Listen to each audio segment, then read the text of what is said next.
Hey, what's going on, everybody? It's Alex from TCG Discussions. Sorry. Um, but today I'm coming at you with a double deck profile of my first place deck this week and my first place deck last week that I took to the Gamer Dojo Locals. Um, I think that both these decks are incredibly strong this format, and I really was excited to try this one because Super Brawly is like my favorite character in all of Dragon Ball period. Besides maybe SS4 Goku or SS4 Gogeta, but still he's by far just completely awesome. So I decided to take this one this week. I'm going to show this one first, and then I'm going to show you this one afterwards. So we're just going to set this one off to the side. Let's get into it because it's probably going to be a long one. For those of you who don't know, this is starter deck Brawly. On this side, activate main, add a green Frieza army with an energy cost of 1 from deck to your hand. It awakens at 4 or less life, untap, draw 1. On this side, this is where the deck just generates a lot of value for what you're trying to do in the deck. You swing, sparking 7, draw up to 6. So if you have 1 card in your hand, you draw 5. If you have no cards, you draw 6. You get the whole point, and it's really, really powerful, especially given the fact that we're playing hand destruction, because basically we can commit all of our hand to defensive resourcefulness and then just replenish that hand immediately, which is really, really strong. There's some cards that you have to play around, like the #1 SCR in the game, in my opinion, Kai. If you swing with a battle card that's on the board and they Kai you, you could just lose your whole turn. So you just gotta make sure you sequence correctly around that.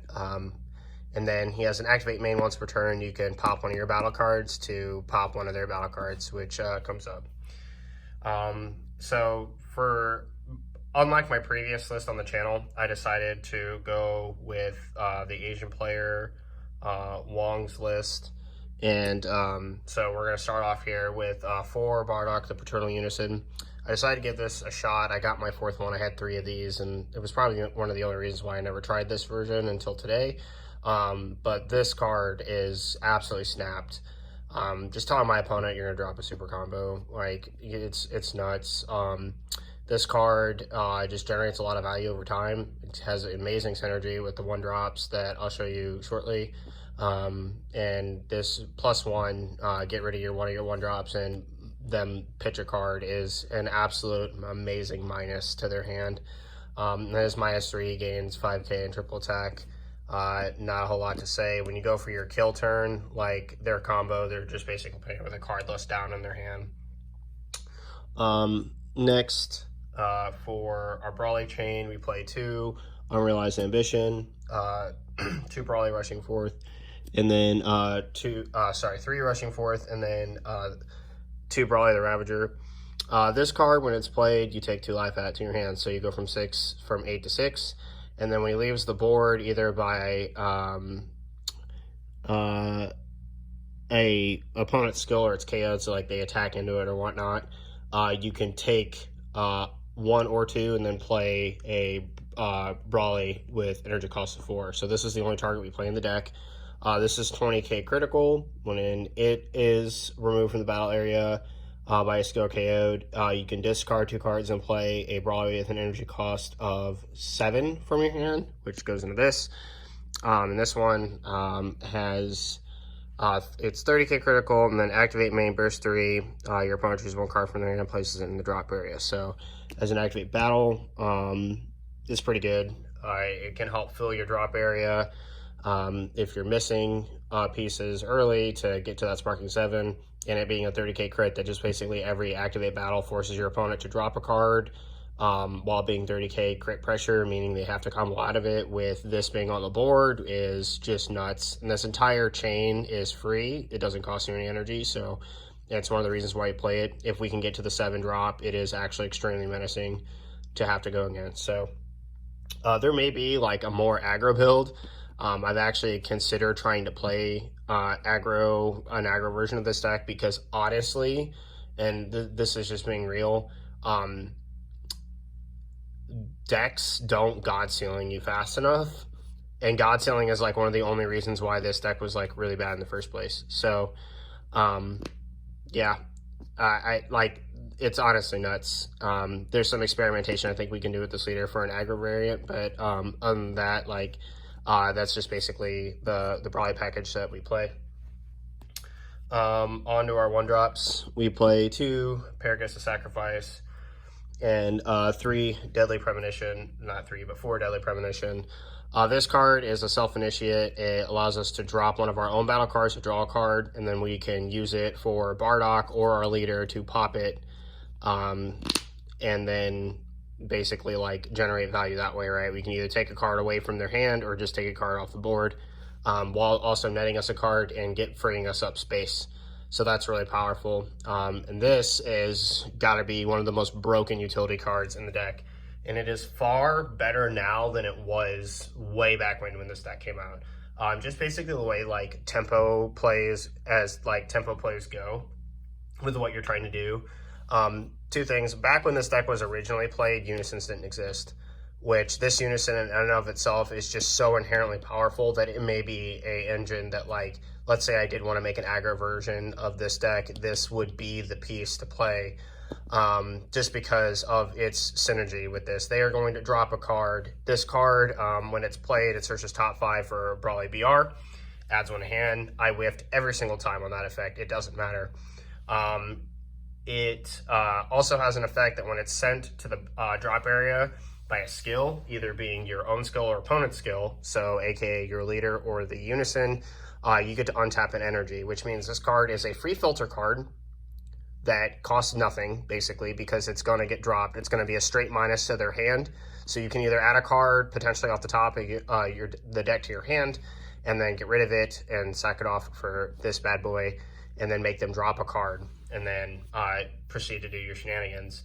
But this card is so pivotal because basically, let's say your opponent has a pesky battle card that you don't want on the board. It's gone, and it costs you nothing to do. It's basically like a sell, like on steroids.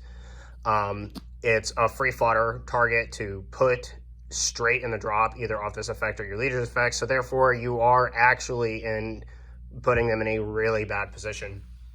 And then lastly, and this is just like really obvious, that it's not going to cost you energy because it nets you an energy back. When I was playing against Yellow Trunks earlier, I immediately played one of these cards down, and Trunks rested auto. So like basically for free, I got to take a card from their hand, search a card to my hand, which I think I probably whiffed on that turn as well, and then get rid of that rest effect with this and net that value of them losing a card, and it didn't cost me any energy, which is just nuts. So like the value plays that you get from that card are absolutely insane. 3 of the MVP. This is probably the most slept on card I've ever slept on in my entire life. I thought this card was absolutely terrible. Like even in my previous list, I would have never even thought to play this card just because the concept of it just seems really bad. I understand that it might seem stupid for me to say that with a leader that's going to net you 6 cards on its swing, right? Because you have to pitch to play it from the drop. But the real impact of this card is that it is a free, basically, essentially, it's not a free blocker. It's going to cost you energy, but it's basically a 1-drop that is making them lose a card and blocks. And the thing is, with Dormant, this card just is broken because basically Dormant is now making one of their 2 swings very, very bad. It can be played for free. And if the next swing is negated, they basically lost their entire turn and they lost a card. So like it's broken. Like this card is so good in the deck. Definitely something that I recommend either bumping to 4 or at least playing a 3 of. And I wasn't playing it at all in my previous list. For Bupo, he's busted. Every time this card resolved, their turn stopped. Like, the thing is with this deck is basically like what happens is like attrition over time. Your opponent cannot afford to attempt to swing. So like when they have 6 cards and you have 6 cards, they're not playing with 6 cards. They are basically playing with 4 cards. They have to consider that because if they swing through on this card, right, if this card resolves and sticks and they swing through and it's 15K or it's 20K and I have 4 cards or I have 6 cards in my hand, I'm probably not gonna have 6 out of this. I'm probably gonna have 4. So I play this card down. It's basically this combo plus whatever's in my hand. Okay. The question is do I have 18 super combo? Which, spoiler, that's what I'm playing.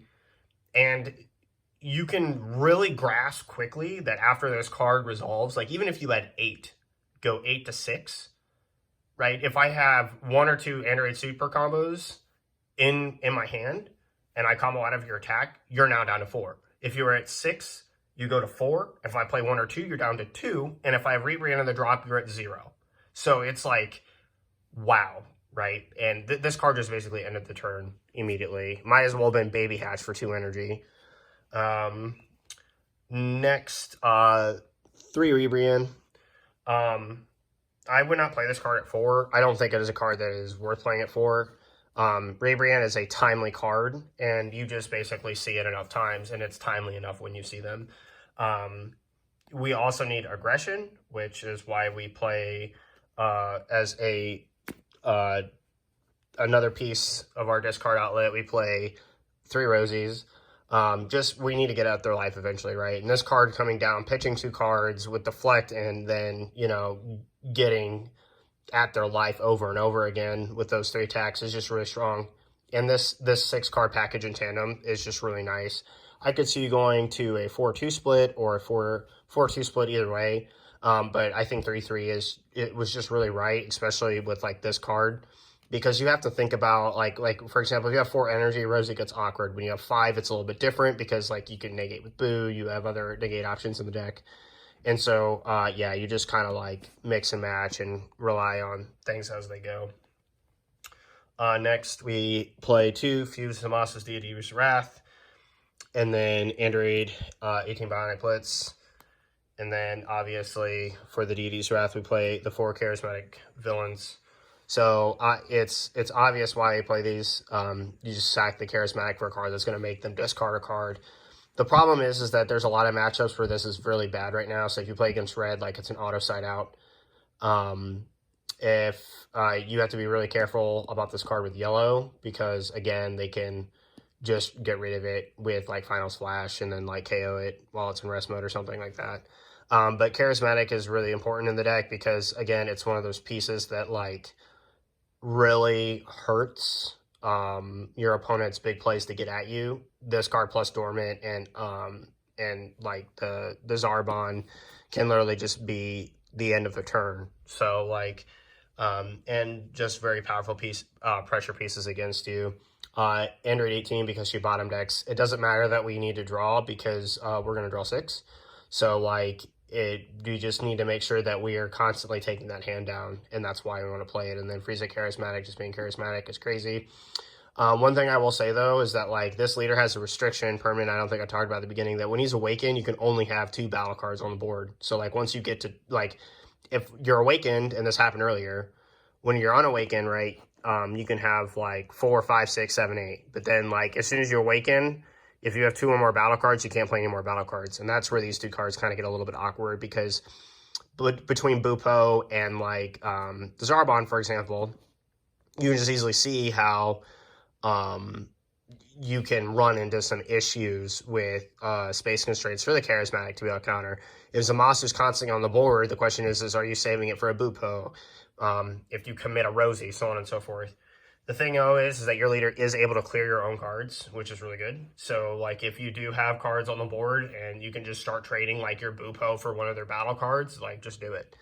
Same thing with Charismatic. I played Zamasu, I think, once a day, but, like, overall, I don't think this is a card I'd increase more. In fact, this is a card that almost, like, isn't even really necessary in the deck. It might be better suited being a different card, maybe a Rebrand or something. But, yeah, point being is that, like, it showed up. More onto our defensive package. 3 homicidal clones and 4 dormant potential. You have to play 4 dormant. There's no excuse. You can't get away with playing 3. I've seen some sell lists trying to get away with playing 3. I don't know what you people are doing, but whatever, man. Bottom line is that these are just broken negates. This card becomes extremely relevant live if you don't have the Unison. So, like, what do I mean by that? Your opponent, like if you don't have Unison to sack off the Unrealized Ambition, Unrealized Ambition makes you take up to 2 life when it leaves the board. So you can go from 6 to 5, making this negate live right away, which is something you want to do for your Self-Awakening. So, like, this is a really good piece in the deck. Something else to note is that if you don't have, like, Paragus of Sacrifice might be another card that might be increased a little bit, because, again, it's just one of those one-drop pieces that can help self-initiate by sending off the Ambition, so that you can then awaken properly. The bottom line is that Homicidal Clones is just going to be broken. As long as Homicidal Clones exist while Dormant's active and you've blocked with Zarbon, you can't lose. And, like, it's just really, really strong in that regard. And, yeah. Next, on to the most snapped card in the deck. I'm going to say the same thing that I said about difference of status. I always knew this card one day would be broken. And this time, I found it again. And its time has come, right? This has to be one of the most backbreaking cards I have ever seen come down for 5 energy. This card is like, this card's presence in game state is worthy of being turning the tide. It is that strong of a card. If you don't know what it does, it has got Deflect, Revenge, and it's a 30k. As a permanent says, well, this card's in rest mode, your opponent cannot attack your leader unless they choose 2 cards in their hand, discard them each time. So while this thing's in rest, if they go to swing at leader for any reason, they have to pitch 2 cards every single time they do. And it also has Revenge, so it has Deflect, Revenge, which means if you attempt to get rid of this card, you basically then, if you swing into it, that whatever it is dies. If I protect the card and it still lives, then, you know, you have to expend those resources. But its on-play effect is what has got to be the most devastating thing. When this card is played from your hand, choose all other non-token in all battle areas, all unison cards ignoring barrier, negate their skills, and place them in their owner's drop areas. Your opponent then chooses 2 cards in their hand and then discards them. And if your leader card is mono green Majin, place those cards under your leader card. Wow, what an effect. And I'm going to play Green Majin Buu because I found a list online that's, like, incredibly busted. And I'm looking forward to giving it a shot because I love Buu. Boo's, like, my favorite villain of Dragon Ball. And this is, like, my favorite, like, hero, if that's what you'd call him. But this effect is devastating. I said this in my SCR video where, like, the reason why Kai to me is the #1 SCR in the game is because it is the most generic SCR that can be played in any color that interacts with the unison. The idea of just dropping my opponent's unison and them not being able to do anything about this card because it has Deflect written on it is stupid. It's also a -2 to their hand. And depending on what the board state is, ignoring barrier, straight minus, place them in the drop area. Doesn't KO them. Doesn't, you know what I'm saying? It just places them in the drop area. So it, like, gets around some other effects too. And then if that wasn't bad enough, it has an auto that says, if you have 5 or more energy, if this card is placed in your drop area from battle area by your opponent's skill, play this card from your drop area. So, like, to get rid of it, it just still sticks. I played this card 2 times consecutively and just broke my opponent. Like, I got to turn 5 because of Dormant and blocks and negates and Buu Pro, and then I got to this card and broke them. Like, so stupid. It's so good. Like, absolutely so good. And then best generic SCR, I talked about it. You know, shout outs to Andrew Duvall getting clapped by the Ape SCR. Even though I think he's, like, world champion now, so, you know, even world champions fall to some good cards every now and again. But we're not even going to risk with the cheekiness, right? We are just going to straight play this card. And I don't think the Primal Carnage is as good as this one anymore in this deck. We are too unison reliant. This card is way more important now than the other one is because of unisons. I played this card down in a game against my opponent earlier, and they just shook my hand because I got rid of unison. I play against GT, by the way. This card came down twice in a row. They reestablished a unison, died. And then I play Kai, so... yeah, that pretty much does it for the main deck for Brawly. It was best of one side, and I kind of need to talk about it because there were cards that I did side in. We have 4 Chilled the Assailant. This card specifically exists for barrier cards that are just way too menacing for us to get around. It could go down to 2 because I only sided 2 in, but if I felt like I needed 4, like I wanted to have 4. You don't worry about your tokens because you're never going to play this card to play for the tokens. But like, just speaking about this card is just a straight barrier removal. Like, it's really good. Like, yeah. Next we play 1 Zarbon. Probably should be in the main deck, but I went with the list that I had, and it performed well enough to get first place, so I'll take it. Next we play 4 Big and More. This would come in if you played against Cell. Between Boo-Po and this card, they are never getting through you. Like, ever. Like, sorry. Bye. Like, I just don't know what to say. You draw this card and you auto-win the game. You play against Cell, like, they lose. Right? Even if they, like, and to tell you how strong this card is, the going into turn 5, if you play Big and More, it doesn't even matter that they rip your hand to 0. Right? You'll draw 6.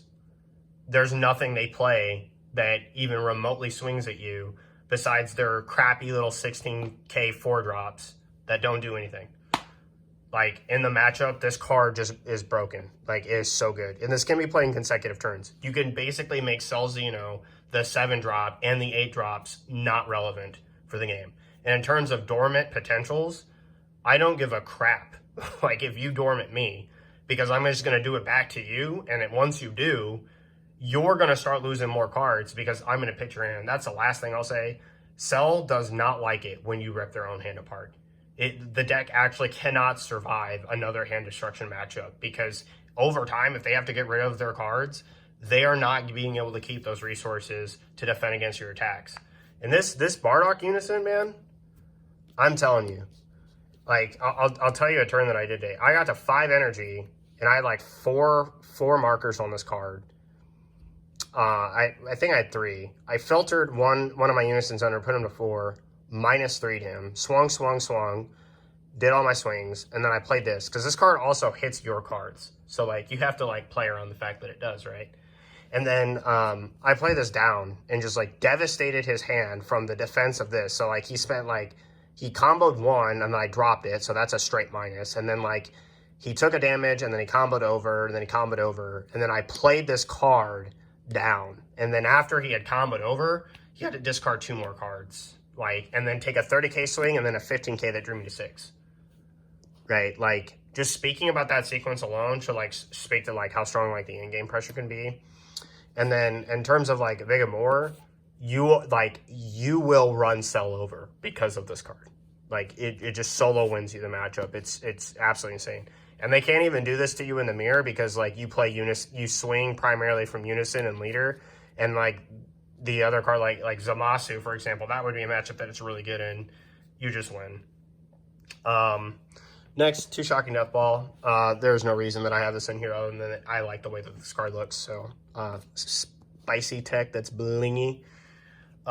This card's a card I need to talk about. This card put in massive work today. I found another weakness of GT, and it is absolutely this card. GT struggles with this immensely. You will never attack with this card. Okay, this card just is played and sits on your board and says, if you played anything out from underneath your Unison that is not the 4-drop 20k minus card, you're losing 2 cards from your hand. And, like, I'm going to thoroughly enjoy watching that happen. This card put in the most work I've seen it do in probably a year and a half of this game for me, personally. Debor Ritual of Hand never even came up. I think every single person cited it and didn't see it once, and it would not have mattered because I always had one of these on the board when I was ripping their hand apart, or I was ripping their hand apart so badly that it would not have just mattered at all. I think one turn I took 6 cards from my opponent's hand between Bardock Effect, KO'd my own Zarbon, and then rebrand him twice. Yeah. So it's like, if you leave all of your energy open to do that, and that means you haven't done anything to me, and vice versa, I can just start bottom decking cards with super combos and continue to rip your hand. And then when you play Dabura, right, 2 of those cards are gone, which means all the netting that the minus nets that you did there, if you pitch 2 for like rebrand, you play 2 Daburas, you draw 4 cards, lose 2 of those, and then I would rebrand you again, pop something, like go through it. So you're still a net -4. So like, yeah, it's really strong. It's really good. Oh, actually, you're still, I think, a net -6 because this is not once per turn. So that pretty much wraps it up for the Super Brawly deck profile. That's my side for the deck, as I forgot that auto's not once per turn, so you technically would lose all 6 still. But now we're going to go into Mr. Android 16, Bottomless Inferno. This guy is so good. So Android 16, if you don't know what he does, he negates the energy exhaust of all of your blue-green Android 16 cards. In your energy area. And actually, I think in all the areas. So like when they get like placed in your energy, either from the ramp or you charge them, like it's gonna be its energy exhaust is gonna be negated. So sorry, I can't talk because like I'm choking on air over here. When this card swings on this side, you pitch an Android, draw 2, which is really nice. It's a lot of filter, and you want to discard an Android that has 10k power immediately for this thing's effect on the backside. So on its backside though, what's really good about this card is that when you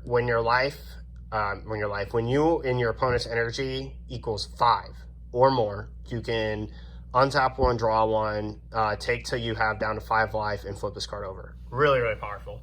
Also means basically like the first like 3 swings into your leader don't matter, which is really, really strong because then you're gonna flip it over. This leader does not draw on its backside, which is really pivotal with one of the cards that we'll talk about later. And it still has the negate energy exhaust of all of your arrival 16 cards. Has a permanent that you could activate arrival from your energy, which is really important because it basically means that the Android 16s you've been charging to your energy act like a second hand, which is one of the reasons why this leader doesn't get to draw on his backside. And then lastly is its bottom text. The activate battle is for you to once per turn combo with a blue-green Android card, I believe it is. Yes, a blue-green multicolor Android card from your drop area for free, right? So this means you just basically get to pick up a 10k and combo with your leader. So that's a net of 2 5ks or 1 10k in combo power. So that's one way you have to look at it. And then secondly, auto, when a blue Android card is played from your energy area, you place a top card of your deck into your energy in rest mode, which is really, really powerful and really strong. You don't have to really worry about losing that energy when you rival them out, but you have to be cognizant of the fact that if you arrive multiple cards, this replacement effect is only once. So like you can't like play 3 cards, you're gonna go down to 2 energy, right? Because if you have like 4 energy, you play 3 of them, you have 1 left, and then you're gonna ramp 1 back up to 2. So really, really high skill curve deck, by the way. Really, really skill intensive. This is probably one of the most nuanced decks I've ever played besides like Invoker. But yeah. Onto the list, we play 2 speed substitution. So I'm always constantly learning things about this deck, and this card's secondary effect is something that I have to learn. So when this card is played, you let the top 5 cards of your deck, choose up to 1 blue or green Android card, and them out of your hand. When you play this card, activate this skill. At the end of your turn, this is the thing I don't know, choose 1 blue-green multicolor card in your energy, return to the hand, and if you do, choose 1 card in your hand and place it in your energy in rest mode. So like, you can pick up an energy, put it down, which is really, really nice. I'll set you over here. And then next, we play the Brokenness for Android 16 Energy Amplification. When this card is played, you basically get to ramp the top card of your deck into your energy. However, You can't play battle cards between 30 and 35,000, which basically cuts out Turn of the Tide. It used to cut out Food Shroud and Mystery before it was banned. So like they did some balancing with this way you're not like constantly like ramping up every single turn, and then like you get to just flatten your opponent with big bomb cards. Next, one of the most high skill cards in the game. I don't care what anyone says. This card is absolutely bonkers and very, very hard to play correctly. This is Android 16 Limiter Disengaged. It has a lot of text. Energy Exhaust Blocker, Arrival for a blue or a green, and Revive blue-green, limit 1, which means that once per turn, if this card would die either by its own skill or be KO'd, you can then pitch a blue-green card in your hand and then bring it back. And the Arrival is Arrival, you know what that does, and then Blocker is Blocker. At the end of your turn, you switch this card to active mode, so which means it can be an aggressive piece and it can stand to be a defensive piece for a blocker, which is always good. Then activate battle limit 1 if it's your opponent's turn. You can KO this card, choose one of your opponent's unison cards, remove a marker from it. Let me explain why this is so stupid and what makes this an extremely skill-intensive card. If you Arrival this card to the board, right, and your opponent doesn't out it, and then they like activate some triple strike unison effect, okay? When a unison loses a marker or does something, whatever effect is causing it to lose, so like Trunks, not Trunks, but like the Gotenks unison and the Jex, for example, when you -4, okay, if your leader had given it double strike, that double strike gets removed, because the way the unison mechanic works is it recognizes that this -4 for some reason just deletes the skills of what it previously was. It's now applying the plus 20,000 dual attack to it. So now a dual attacker. However, if you had -4'd it and then activate leader effect to burst to give it double strike, it then would become 25k dual attack double strike. The reason why it's important to understand that interaction is because of what this card's effect is. If your opponent has committed to an attack, okay, and you Arrival this card in, and they've committed to a unison effect, like let's say they've played the Golden Frieza card that allows you to board wipe your opponent in the cooler matchup. What's going to happen is that when they go to swing, you can block with this attack and then activate battle to tribute it off, triggering your Revive to bring it back as a blocker or remove a marker from the unison. What this would do is it would reset their unison. And if their unison has one marker, it kills it, which this, like, for example, if I was playing against, like, Green Brawly, right? This whole concept of this unison going from 4 to 1, this limiter disengaged by itself is going to out this unison, and you're not going to have to worry about it. The fact that it resets the unison is extremely important, because this means that all the unison killer decks, aka Driftku, Cooler, you know, Jiren, what have you, they are going to lose their skills. And it's important for you to know that. Like, and just being able to do that, timely revive it, get another block, like, this card puts in a lot of work. And the fact that it gets to be an aggressive piece and a blocker is absurd. The other thing that's crazy about this card is when you block, activate battle to pop it, it just basically causes that attack to fizzle, revive, play it again for a block. So, yeah. Really, really, really good card. Next, we have for Android 16 Stalwart Defense, another really pivotal piece to the deck. Notice that both of these are 5. That will come up a little bit later, I think, in the side deck, but it is rival blue-green, so no blocker. When this card is played, you can't play copies of this card for the turn. Choose up to one of your opponent's battle cards with an energy cost 4 less KO. That is the main thing that we do. However, if your leader is a blue Android card, you can add up to 1 blue Android with an energy cost of 2 from your deck to your hand, then shuffle your deck, aka that guy. So that's pretty much it. But he's a really, really good promo piece for the deck. Number 1, it's another name. That's like the first thing. Secondly is this 10k power. That's important.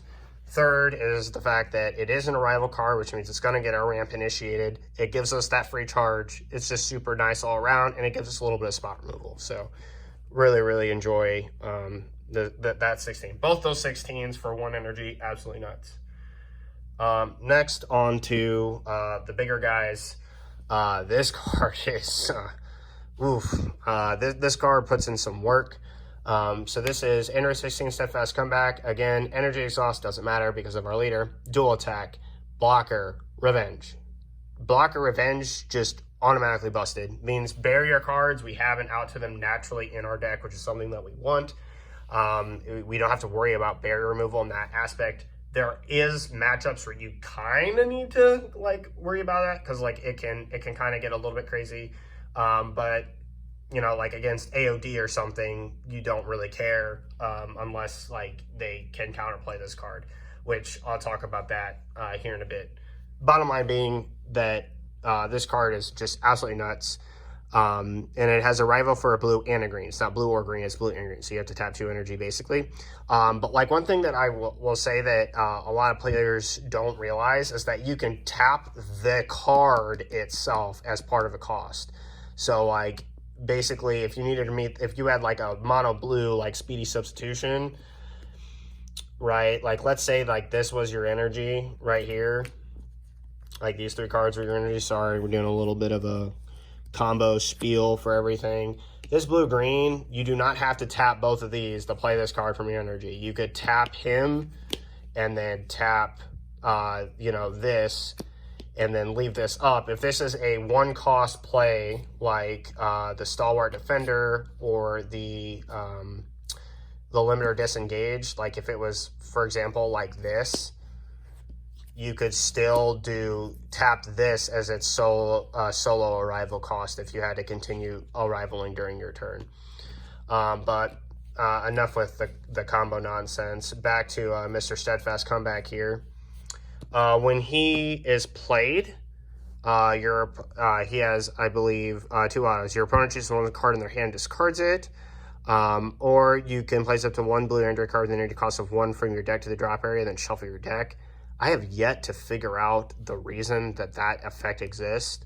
I feel like one day it might be relevant. I hope that day comes soon so we can like find like a 1-drop Android that we actually want there, but I have no idea why this effect is. If you do know why that effect exists, please let me know down in the comment section. But when you play this card, or it's using a combo from your hand. So basically it's another discard piece. Basically you play 8 cards that allow us to discard from our opponent's hand. And then like that are just like combo pieces, not just including effects. And then to top it off, it being a 20k dual attack blocker with revenge is just nuts. It means you get to put all the pressure on. You can put 20k pressure, leave it for defense, or put 2 20k pressures on. And then if you leave it up for defense, like they have to play around a revenge blocker, which is just really good. Next, on to the finishing piece of the deck. This is the big boss monster. Android 16 Steadfast Ally. By the way, kudos to Bandai for just making like literally this many Android 16 targets for us in this deck. Because I remember this deck first came out, we were kind of lacking in the department of Android 16 cards. But this card's the hefty boy, 25k double strike. Arrival for 2 green and 2 blue. Again, you can tap this card as part of the cost. When this card is played, add up to 1 Android 21 from your deck to your hand with an energy cost of 5 or less. Then shuffle your deck and then choose up to 1 Android 21 with an energy cost of 5 or less in your hand and play it. So basically when you arrival this card, you're going to search out your 21, play it to the board. When this card attacks, your opponent chooses 1 card in their hand and discards it. It's 25k double strike. Cannot talk about that card without talking about the next cards. We play 3 Bad Omen, 2 Destruction Villain, and then 2 Beautiful Scientist.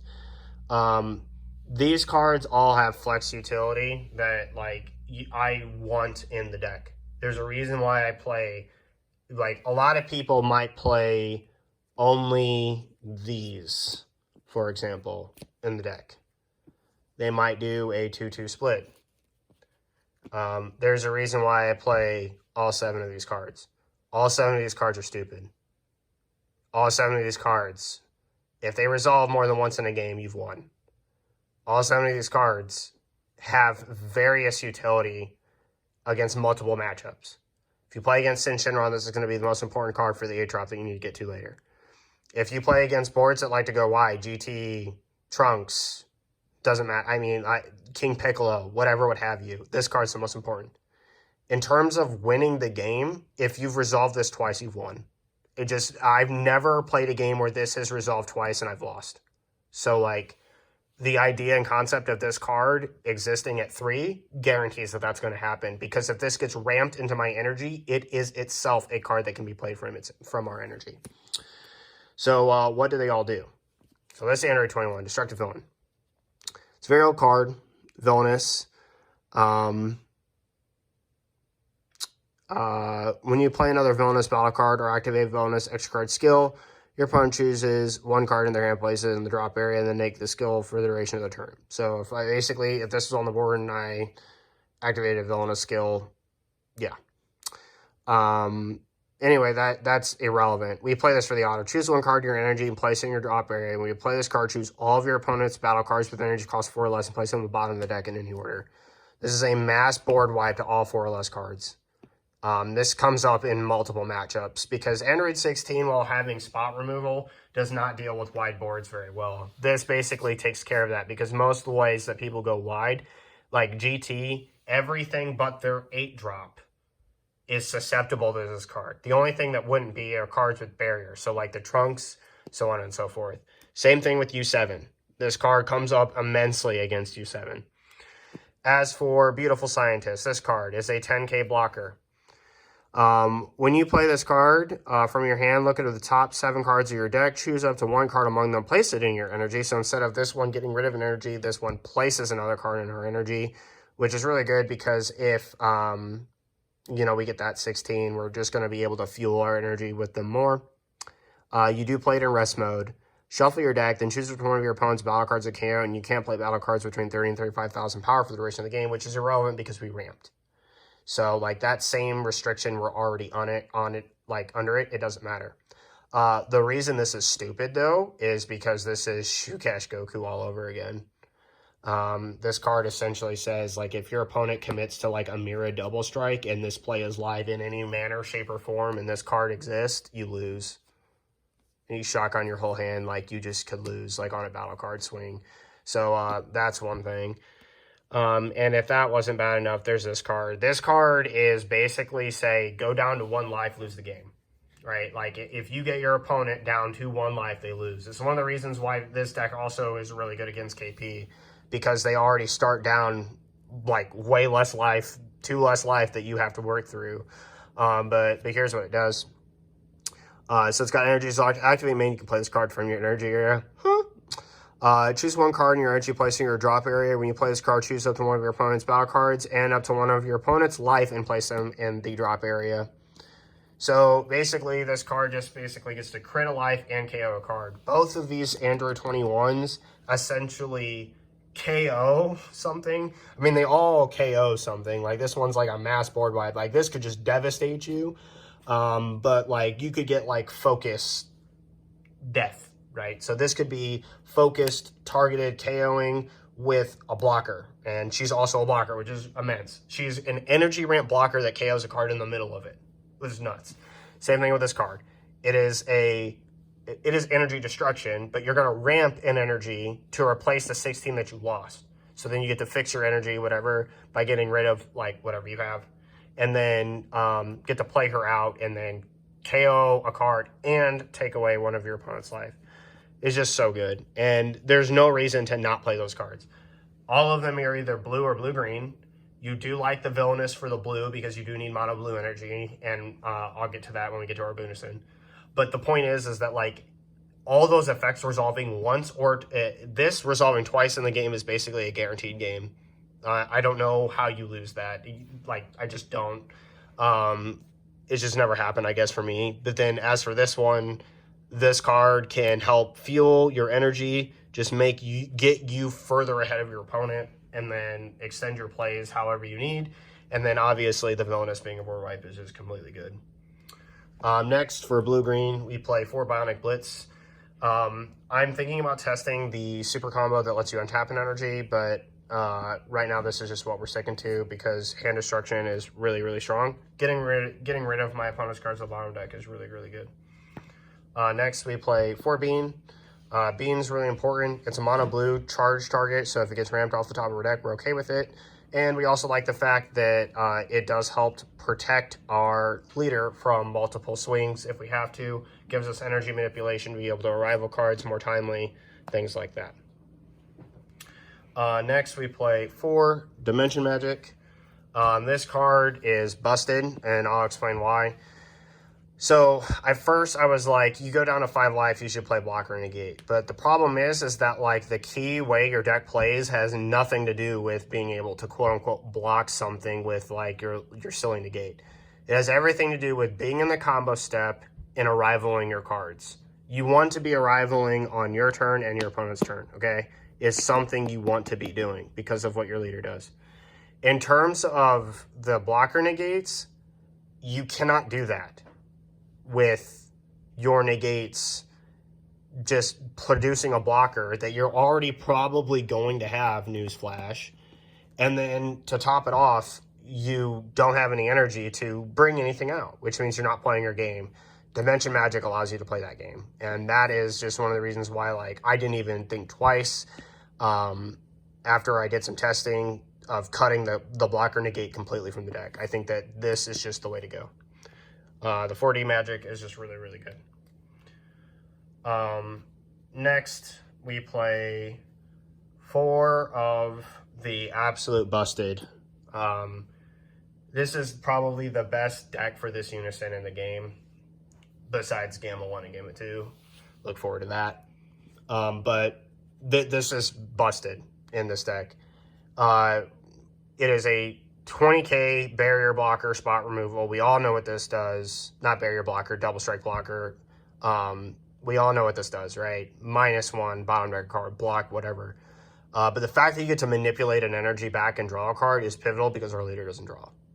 So like we get extra resources back in order to help fuel our arrival, so on and so forth. Helps us set up Bean. It's one of the things where like if they have to commit to your killing your unison, they're not attacking your life. And if you get to a combo step because you have so many ways to produce a blocker, then aka you're gonna be just thriving. So yep, Boonison is just really broken in the deck, and in a deck that's defensive and full of blockers, like who boy does he help. Next, 3 God Sealing. This card is a card that when you play this deck, they forget it exists. They have so much to worry about that they forget that this card is even a remote possibility in your deck, and they will walk right into this all the time. It happens all the time when I play. Like, of all the things to have to worry about on top of with what this deck is already doing, this card can just, like, break your opponent. So, timely God Sealings win games. I thoroughly believe that. Onto our second to last card, we do play 1, 18, and 17 Siblings Revived. This card is absolutely busted. If it resolves, your opponent is immediately sad. So, what does it do? Deflect, double strike, dual attack. When this card is played, choose any number of your opponent's battle cards, ignoring barrier, and place them in their own drop area. And at the end of the turn, switch it to one of your blue energy to active mode. That is not mono blue, so this card is going to net you an energy back. Boonuson's going to net you an energy back, and then you're going to be able to just place all of your opponent's cards in the drop area. When this card attacks, your opponent reveals the hand. You choose 2 cards in your hand and place them in their energy. This card is one of the reasons why we main deck 2 Beautiful Scientist. I wanted a boss finishing card that allows us to answer, again, with a board wipe that also finishes the game. If I get to look at your hand and take 4 cards and put them in your energy, you're losing. Like, there's no way. I'll take all your super combos and I'll throw them straight there. I'll take an off-color card in your deck. Like if you play against Sin Shenron, I will take your Black Sin, charge it in your energy, and make all your Krillins dead. I will do anything that just messes with you. Is that your SCR? Bye. Is that like, you know, all this stuff? You're just going to choose 2 cards. Are those negates that I don't want to have to play through? Bye. So, broken. And then onto the SCR. Boom. Yeah, I bet you didn't see that coming. I don't have Baby Hatch. If I did, I would play Baby Hatch. But this card is a very wonderful substitute. For all the same reasons that I said that it's broken in every other deck, it's broken in this one. And in this one, it's not a big deal because we play multiple ways to get rid of this card if it's charged. And it's not like we have a super combo that is dependent on this card being there. The only way this gets rough is if it's ramped off of your deck from the 2-drop. Because it would immediately affect your ability to play the Boonison on turn 3 because of your energy ramp. And by the way, a Boonison on turn 3 with 4 markers is menacing. So, yeah.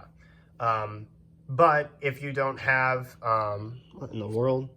Got some kind of bug on my mat. Anyway, if you don't have if you don't have Baby Hatch, this is a wonderful substitute if you have it. I would recommend Baby Hatch over this, but again, I draw her very much, so I end up seeing her plenty enough, and she hasn't been ramped in my energy yet. Cross my fingers and until I get Baby Hatch so that doesn't happen. But even if Hatch was ramped, without playing the Xeno Super combo to get the Hatch back, which if I did, I may consider like a 3-1 split of that super combo, just so that I could grab the Hatch back. That might be the only thing that I would really change, but as far as this card is concerned, it's another board wipe that gets Reunison, so why not? All right, that pretty much does it for the main deck of 16. Let me get to the side deck that I have so far. We're going to go through this one pretty quickly. So we play 1, 17, and 18, Siblings Revived.